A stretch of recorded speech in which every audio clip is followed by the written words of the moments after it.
Так вот вам история про старого Растамана. Настолько старого, что он уже Растаманом быть обломался. Короче, постригся, побрился, на цивильной тетке женился, на цивильную работу устроился. И вот, значит, однажды в субботу лежит он у себя дома на диване, газетой накрывшись. Жена подходит, отодвигает газету в сторону и говорит: ёлы-палы, чё ты тут развелся? Я тут пошел как пчелка, а ты отдыхаешь. А ну-ка вставай, да дуй в магазин за хлебом. Растаман как-то пытается отмазаться, говорит: ну мать, ну чё ты в самом деле? Я же на работе пошел 5 дней в неделю. Чё я не могу свой выходной отдохнуть уже? А она ему: знаю я, как ты там на работе пашешь. Да ты там балду пинаешь, да за жбанами водку жрешь. А ну, короче, дуй за хлебом, никакие отмазки не катят. Дает ему пакет, дает список продуктов, денег под расчет. И вот, значит, пошел он по магазинам. Все по списку купил, выбирал, чтоб подешевле. Сдачу пересчитал. На пиво опять не хватает. И так ему тоскливо стало. Блин, вот так у нас цивильная жизнь какая. Вот так вот всю жизнь проживешь, а пиво не попьешь нормально. А тут подходит к нему Герла и говорит: Ариман. Растаман ей на автопилоте отвечает: Аригаль. А сам думает: Ариман. Откуда-то мне эти слова знакомы. А Герла ему говорит: еще бы не знакомо. Ты же старый Растаман, забыл. У тебя же дреды до самой жопы были. Где твои дреды? Да чё вообще дошел? Когда ганджу последний раз курил? Когда с Джа последний раз общался? Пашешь на Вавилон. Водку жрешь, таблами закусываешь. Ганджу в нычке ото всех, да в сортире куришь. А, подумал старый Растаман. Чё за жизнь в самом деле? Прям хоть иди на мясокомбинат сдавайся от такой жизни. И говорит Герле: ну ты понимаешь. Семья у меня, понимаешь. Жена, дети. Обложили, суки, со всех сторон. Куда бедному Растаману податься? А Герла ему говорит: иди в Африку. Сегодня Джа тебе коридор открыл. Пока будешь идти, а как остановишься, так и зависнешь. Растаман говорит: о, клёво. А ты со мной пойдешь? Герла говорит: только до Амстердама. Мне вас таких по всему миру еще знаешь сколько собирать. А его, знаешь, что Растаман как был, в тапках, в трениках. Он вместе с Герлой выходит на трассу и стопит машину на запад. А водитель рад им как родным. О, говорит, Растаманы по трассе двинулись. Значит, точно лето началось. В ближайшей придорожной харчевне покупают им по шашлыку и по пиву. Дальше едут с песнями. И приезжают в Киев. Ну, потому что это полтавская история на самом деле. Понятно, на запад это в Киев. А в Киеве об эту пору бардак полный. Короче, местные зеленые активисты захватили Верховную Раду, взяли всех депутатов в заложники и выдвинули требование: давайте нам срочно полный легалайз и по мешку драпа нарыло каждому, а то через 3 часа начнем депутатов отстреливать по одному в час. А народ вокруг Рады собрался, все кричат: великие родники, да наконец-то! Да отстреляйте их уже всех, а мы уже вам легалайз устроим. Вокруг журналисты бегают, никак не могут понять вообще, чего к чему. Менты осторожненько ходят, толпа большая, страшно вмешиваться. Бандиты подъезжают и уезжают, непонятно вообще, что делать. А торговля-то уже смекнула. В ларьках уже все есть, в ларьках уже продается кислота в килограммовой расфасовке. И никто ее не берет, потому что все нажрались. Ну тут, короче, зеленые активисты струхнули маленько. Они на самом деле стрелять никого не собирались. У них и автоматы игрушечные. Так что они ночью дождались и с Верховной Рады потихоньку скипнули. А депутаты так ничего и не заметили. Так вот и сидят, решают свои умняковые вопросы.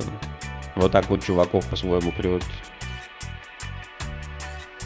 А Растаман с Герлой в этом типе же не участвовали, они вписались на электричку и едут дальше в сторону Тернополя. Ночь теплая, летний ветер в окна бьет, поля мимо мелькают со всякой кукурузой. И вот приезжают они в Тернополь. А в Тернополе по этому времени года благодать вообще. Мак еще не созрел, зомби по улицам не ходят. Винтовая чума 2 года как отшумела. И вот, значит, вылезли по теплу тусоваться, а все по форме одеты. Хиппи с фенечками, панки с ирокезами, растаманы с красными глазками. А возле нашего Растамана тормозит большая черная машина. А из нее выглядывает серьезный чувак и спрашивает молодой человек: вы траву курите? Старый Растаман отвечает: ну, конечно, курю. Тогда этот дядька подает ему через окно вот такой пакет и говорит: вот, берите и не благодарите. Садится в машину и уезжает. А старый Растаман глядит ему вслед. И тут к нему подходят менты и спрашивают хлопчику: а что это в тебе такое? Растаман говорит: ну не знаю, вроде конопля. Менты говорят: ты смотри, бо у нас с этим строго. Если до утра хоть на косяк останется, заарестуем как за хранение. Старый Растаман говорит: а можно я вам отсыплю? Они говорят: нет, нам нельзя, мы на службе. И уходят дальше, дубинками помахают. Тогда Растаман с Герлой выносят пакет на тусовку и накуривают там всех. Не то что всех тусовщиков, а вообще всех. Ну, короче, тех, кто мимо проходил, тех, кто рядом стоял, бабушек, дедушек, мамаш с младенцев, младенцев тоже. И через 15 минут кто-то притаскивает гитару, кто-то притаскивает комбу, кто-то притаскивает сакс, кто-то притаскивает бонги, и начинается такой тихий джаз, что 2 минуты послушал, улетел. А тут Герла чувака в бок толкает. И говорит: слышь, еще немного и зависнем. Давай-ка на трассу.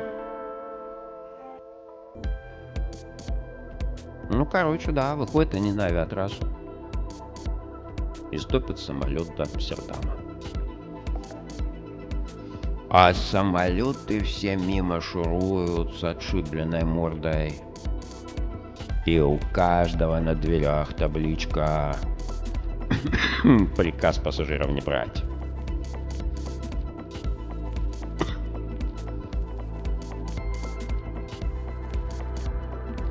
Тут мимо пролетает стайка белых микроавтобусов.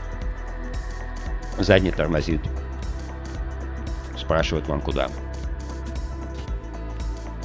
Растаман говорит: в Амстердам. Водила говорит: везет же вам. А нас тут в Крым по интернету перегоняют. Растаман Герлу спрашивает: слышь, а может в Крым, а потом в Амстердам? А Герла стоит на облаке, вся синяя, зуб на зуб не попадает.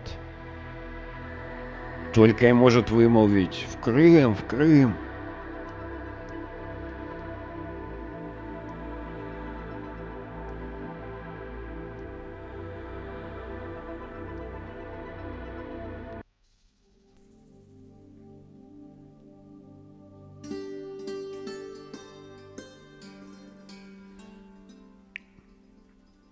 А в Крыму об эту пору на всех зеленках уже молоко варят в полный рост.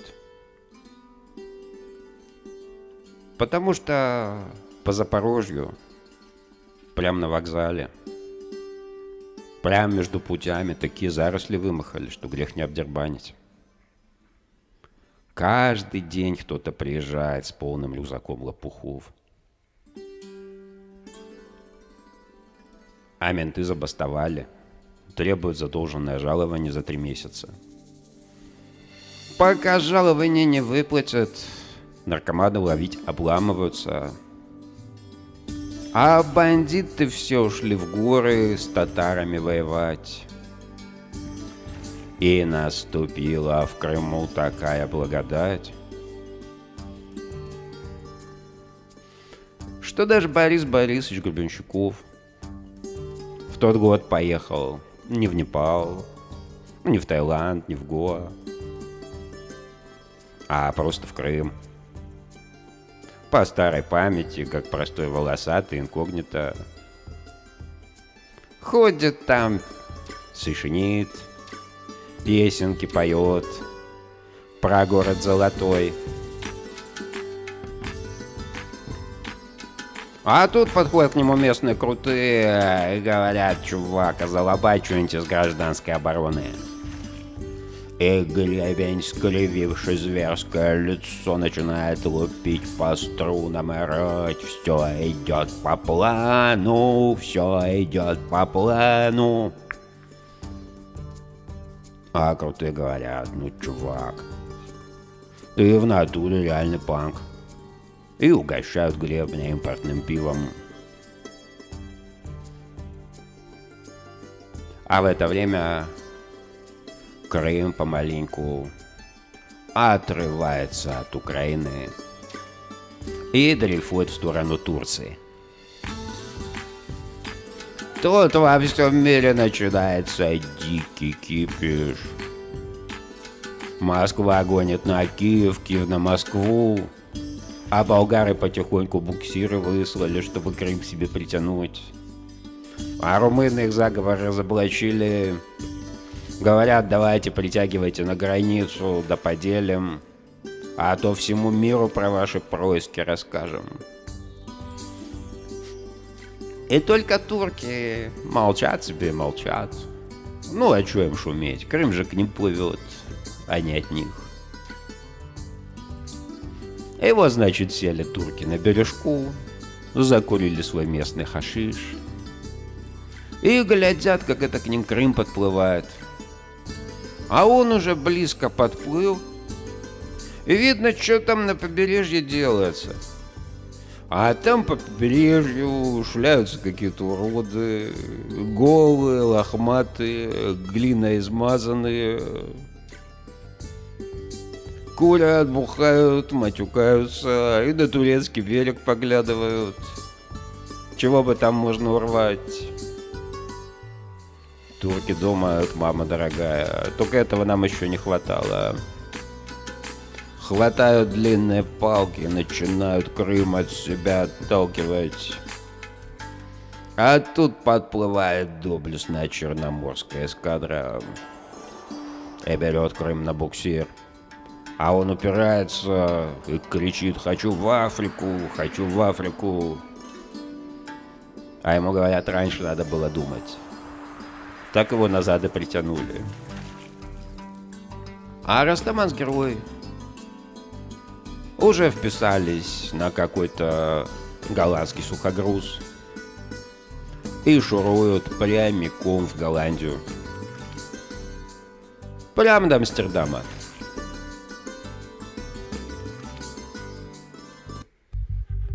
Сухогруз с очень важной миссией. Его в Амстердаме ждут как манны небесной. Сухогруз до самой палубы беломором затарен. А то что у них там в Амстердаме? Ганджа есть, а штакетов нет.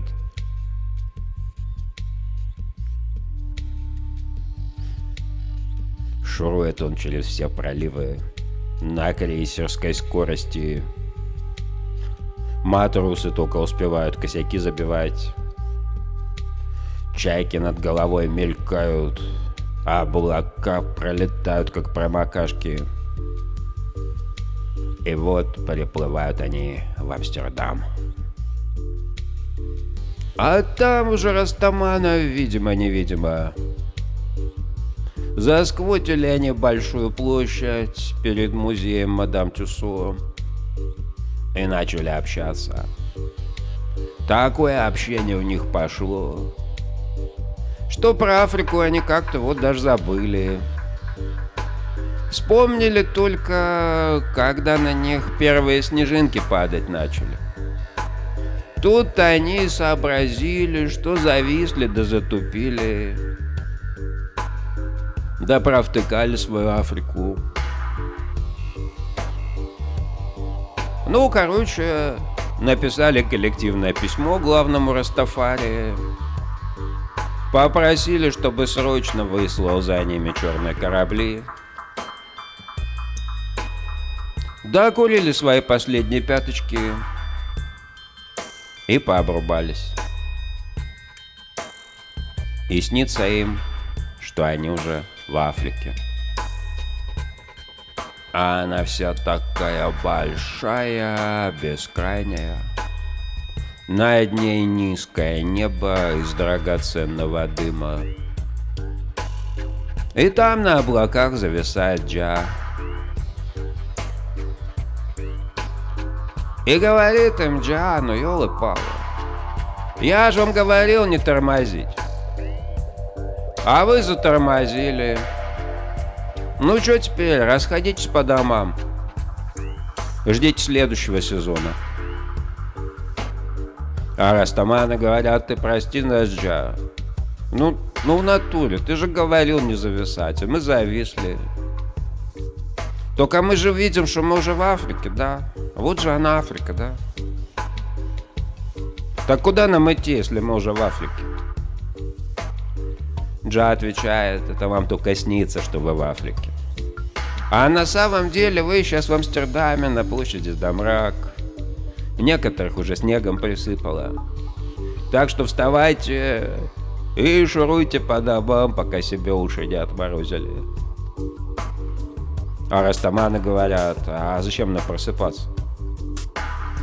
Если сон такой клевый, просыпаться мы не будем. И начинают по Африке растусовываться, не просыпаются. Джа за ними следил. Но вскоре следить обломался. Потому что двигались они как-то во всех направлениях. И безо всякого порядка хрен уследишь. А к тому же очень быстро так загорели, что от местных и не отличишь. Так вот старый Растаман в Африку попал. Ну или, как могут некоторые сказать, что не попал. Ну, я все же думаю, что попал. По-любому Растаман до Африки дойдет. Ну, вот такая вот история.